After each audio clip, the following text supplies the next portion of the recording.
Assalamualaikum warahmatullahi taala wabarakatuh. Alhamdulillah kita berjumpa lagi pada episod hari ini. Alhamdulillah tuan-tuan semua sihat. Saya harap semua ibu bapa alhamdulillah sihat.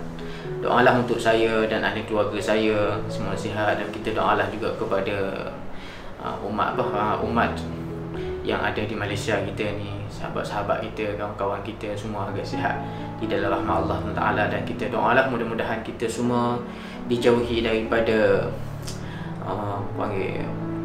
pandemik Covid yang telah melanda di negara kita, dan kita doa jugalah kepada kawan-kawan kita yang ada di luar negara dan sebagainya. Dan doa tu adalah senjata bagi orang mukmin. Jadi kita doa kebaikan bukan untuk siapa yang doa kebaikan kepada orang lain, Allah Taala akan, malaikat akan doakan kebaikan untuk kita. Jadi tak rugilah kita berdoa. Tu sebab itulah hari ni kita kena banyak berdoa kepada Allah lagi-lagi dalam keadaan pandemik Covid, dan Covid pun semakin hari semakin meningkat. Jadi kita perlu risau lah kan. Jadi sama-sama kita kena pelihara lah kesihatan kita, jaga anak-anak kita apa semua. Dan tanda sayang kita pada anak-anak pun kita kena jagalah dia punya kesihatan dia, kebajikan anak-anak dan sebagainya. Jadi hari ni Ustaz nak kongsilah beberapa perkara yang macam mana cara untuk kita tarbiyah, ataupun 10 ciri untuk kita tarbiyah anak-anak kita lah, insya-Allah. Okey, katanya antara yang pertama sekali yang paling penting dalam tarbiyah anak-anaknya, pertama sekali kita kena usaha bagaimana anak-anak kita ni ditarbiyah akidah yang betul. Apabila akidah anak kita betul, maka segalanya akan betul. Seperti mana kita ibarat kata kita punya steering kereta kita. Kalau kita nak bawa tu, kita kena pastikan steering kita tu tak betul lah, tak lari dia punya elemen dia. Kalau kita nak ke kanan, elemen ke kiri, memang problem lah. Jadi panggil satu kenderaan tapi dua hala. Kita nak ke kanan tapi tayar bawa ke kiri, jadi masalah. Jadi akidah ni penting, akidah ni penting. Kerana bila akidah terpensong, maka banyak benda yang boleh jadi khurafat, benda perkara yang syirik akan boleh berlaku apabila dia akidah kita tak betul. Jadi yang paling penting sekali untuk anak-anak ni, kita kena banyak tarbiyah anak-anak ni berkenaan dengan akidah. Jadi akidah ni macam mana? Akidah ni sentiasa kita kena ajar anak kita yang bagi dia faham. Bagi dia faham maksud untuk kenal Allah. Kadang-kadang anak kita ni tak tahu siapa Allah. Makan nasi bagi kenyang, kita kena selalu. Macam saya pun sentiasa tanya anak-anak, jadi kita nak tarbiyahkan akidah anak-anak. Sentiasa juga saya kadang-kadang tengok anak-anak makan, tanya dia lepas dia makan, siapa bagi kenyang? Dia akan jawab Allah. Siapa bagi kita hilang dahaga? Allah. Bila anak sakit, kita tanya siapa bagi sihat? Allah. Jadi sentiasa lidah kita ajar anak-anak supaya sebut nama Allah. Ini antara ajaran anak-anak kita semasa dia kecil. Jadi apabila anak ni dia kecil, mudahlah kita nak ajar dia. Macam kita kata kereta yang belum siap.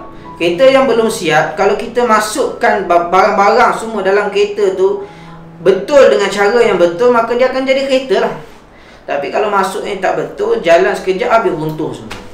Ibaratnya macam tu lah. Kalau kita nak tahu anak kita ni betul, akidah anak kita betul, maka daripada kecil kita nak lain.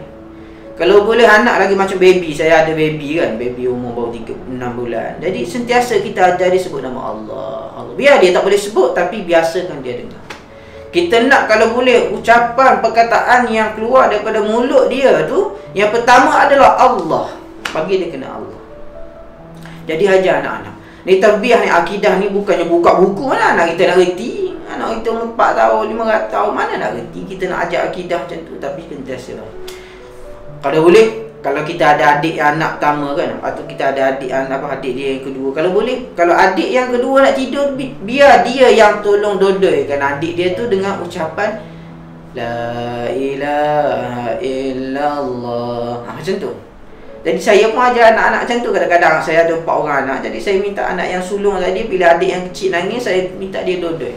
Jadi apa yang diajar pada adik dia? La ilaha illallah. Jadi macam tu.